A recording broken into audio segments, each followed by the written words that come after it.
दोस्तों आज हम बात करते हैं यमक अलंकार की। हमारा दूसरा कौन सा अलंकार है? यमक अलंकार। यमक अलंकार में क्या होता है? जहां एक शब्द, कितने शब्द? एक शब्द दो या दो से अधिक बार आए। एक शब्द दो या दो से अधिक बार आए, लेकिन उस शब्द का क्या अर्थ क्या होता है? अर्थ भी अलग अलग हो। कैसा हो? अलग अलग। यह अलंकार में क्या होता है? एक शब्द दो या दो से अधिक बार आए हो, लेकिन उसका अर्थ भी हर बार अलग अलग हो, तो वो कौन सा अलंकार होता है? यमक अलंकार। यमक से याद रखिएगा कनक कनक।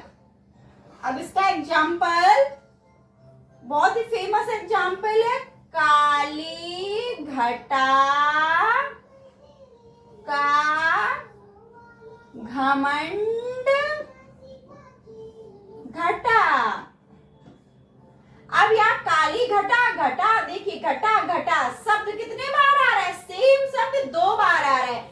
यहाँ पर काली घटा का मतलब है बादल से, और यहाँ घटा का मतलब है कम होना से।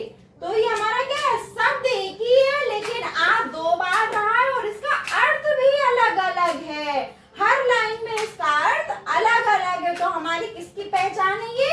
यमक अलंकार की। अब हम आते हैं श्लेष अलंकार पे। हमारा तीसरा कौन सा अलंकार है? श्लेष अलंकार। इसकी पहचान क्या होती है? एक शब्द, शब्द कितना होता है? एक ही होता है, लेकिन उसका क्या होता है? अर्थ अलग निकलता है।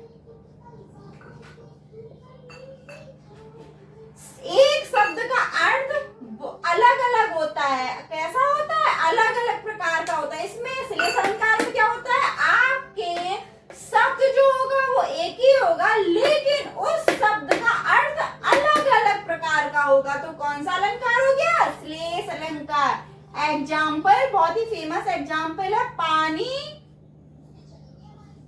गए ना उबरे,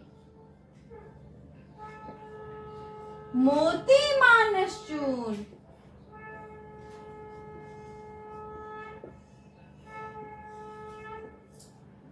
अब इसमें क्या है? पानी गए ना उबरे, मोती मानस चून। पानी, पानी मतलब वाटर, मतलब जल, लेकिन नहीं, शब्द एक ही है, लेकिन अब इसका क्या है? यहाँ पर अर्थ बदल रहा है। पानी यानी कि अगर इसका पानी का अर्थ यहाँ पर इज्जत से है, मनुष्य की इज्जत से है, हमारी इज्जत से है, कि अगर एक बार मनुष्य की इज्जत चली जाए, किसी भी इंसान की इज्जत चली जाए, फिर उसके लिए क्या होता है?